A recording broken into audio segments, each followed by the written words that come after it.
Welcome aboard for another video. Thanks, Conductor Keith. So the purpose of today's video is I'm at my friend Joel's here in St. Albert in Ontario. It's near Castleman where I live now. He's got the Ottawa Central Railroad here, and I'm going to show you a little bit about it. He's modeling Walkley Yard, which is this thing here, but he's using, selective compression, I guess, scale compression. He's doing a representation of the yard. But the interesting thing is he's using real structures. So if you're over there, he's got real structures that you would see. Like this. So the Ottawa Central Railroad existed until 2008. And if you walk around, you'll see that he's working on buildings here that are actual buildings in existence.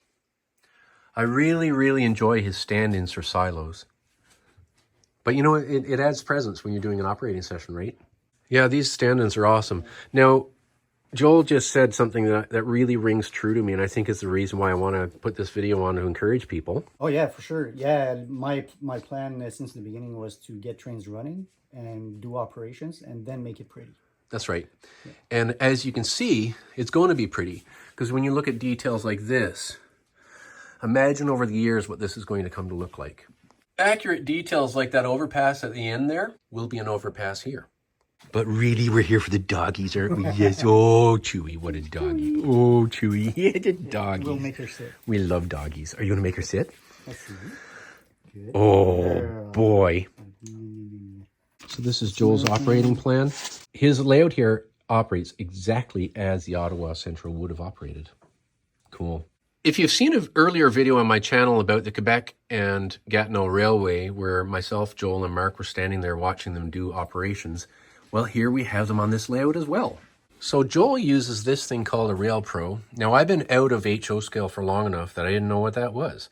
But he likes it better than DCC. It's not DCC. It's like a radio control sort of system. Yep, it still takes power from the track. Mm-hmm. But the thing, he just walked me through it, so we're not going to do that now.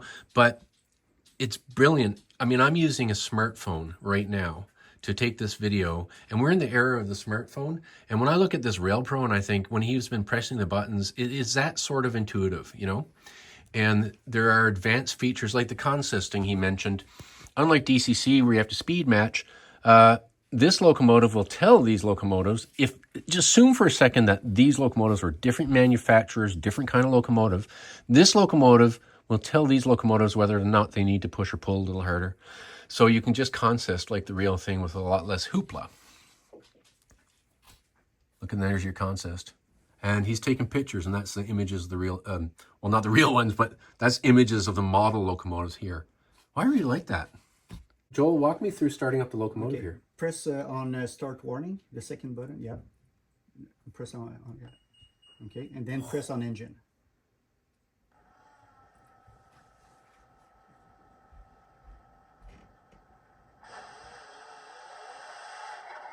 Oh, the sound of those Elcos, eh? Nice. And you can start up the other two engines if you want, or you can just keep this one.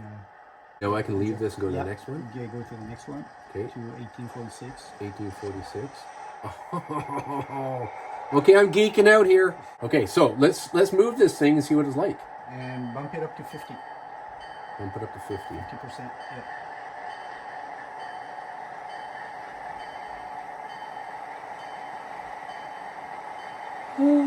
That is awesome. I really like this control system. I think that's really cool. I'm just going to come down here, right? You wanted me to pass the switch point down here. This switch point, yes? Yep. And we're going to leave the train and use the same screw as I do.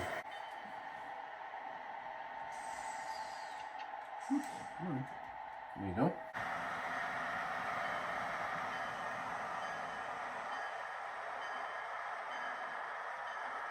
Well, so here is a map of the railway, only that corner just above my thumb has been updated to a different industry.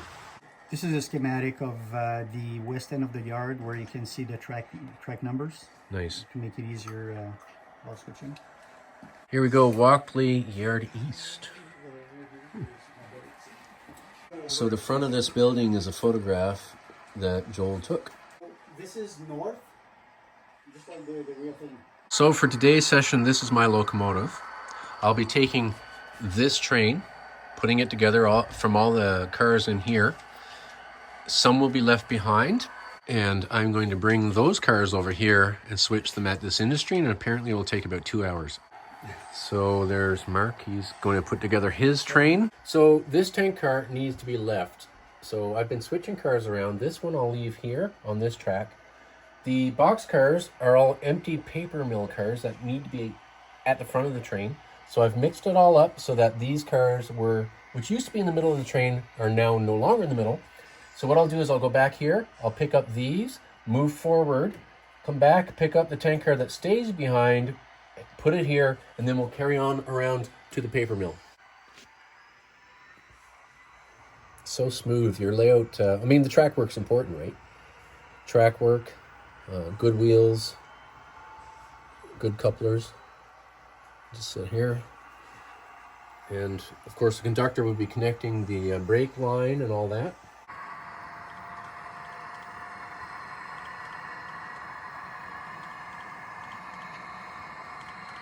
Okay, so I just dropped that here because the last 6 of these box cars need to go in the siding here. Now, I'm going to stop there for the conductor to come and do this, because there's a bunch of traffic today and we don't want to foul the road as much as possible. This is a nice train if you like green. My Pencross Railway of Eastern Ontario's corporate colors are green, so...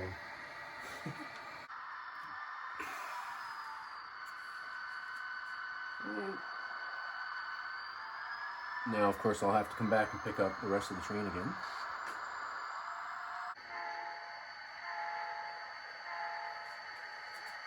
Did you know that in shipping, and this is probably where the railways got it, but the 3 horns in a locomotive for reversing a train comes from the fact that when you reverse a ship, there's 3 horns.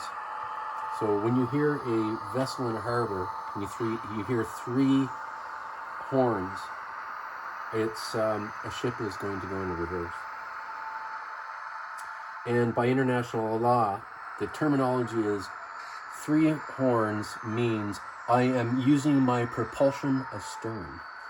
I have to store the rail cars of this train here and use what the British call a head shuntier, what we'd call an escape track, to get the locomotive around the train because we're switching from the other side of the train. In real railroads, they don't like to pull trains too far into a yard or past their clearance point because A, time is money and fuel is money. So given I'm taking the locomotive around and picking it up here, I don't want to pull these rail cars too far this way. Perfect. Now I'm just going to go around to the other side of the train and carrying on all the switching that's going to happen here.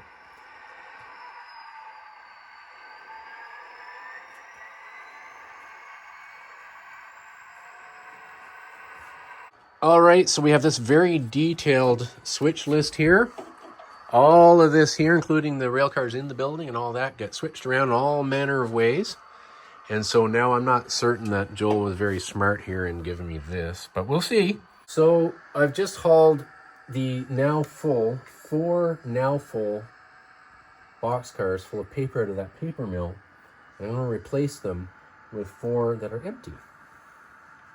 And even though Joel has started scenery in the terms of carving landforms with the extruded foam, having mock-ups of buildings like this not only give Joel a sense of what the building might look like or a guideline for building in terms of space and location, but even though there's no actual finished scenery here and the building is not finished, it's really nice still to switch cars here because it represents an actual industry.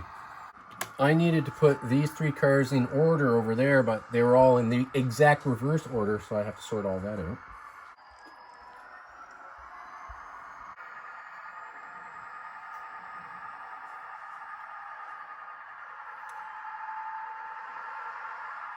I just want to see where 07 is going. I gotta pick it up as well, along with 22, well, along with 24, okay. And that's it for those pickups, along with 24, all right.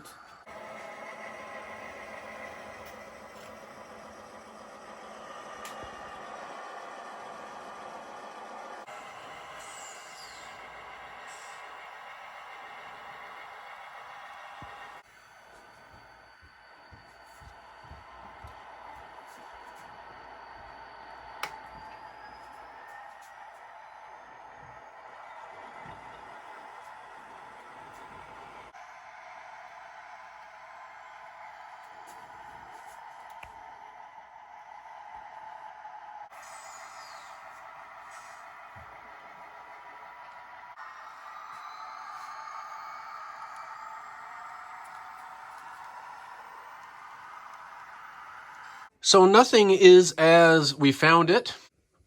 We're just stopping in the middle of this run. We've been here, this is an hours long thing. And we had great fun switching things around. We had to stop midday though, so this train technically is not finished putting together the train and all that, but we've simply run out of time. Well, thanks Joel for this today. This was super, super awesome. And I hope this video proves to people what you can do. You know, just get your trains out running. And if you want to be in the hobby, you don't need a layout even this big. Set up some track, run your cars, have a plan, have some fun. And you know, I know a guy in Vancouver Island that he's not interested in scenery at all. Now, Joel's going to finish scenery, but he just has a plywood railway, and he still enjoys the hobby of running his rail cars around. Get out and have fun. So I hope that's what I leave you with on this video. Thanks.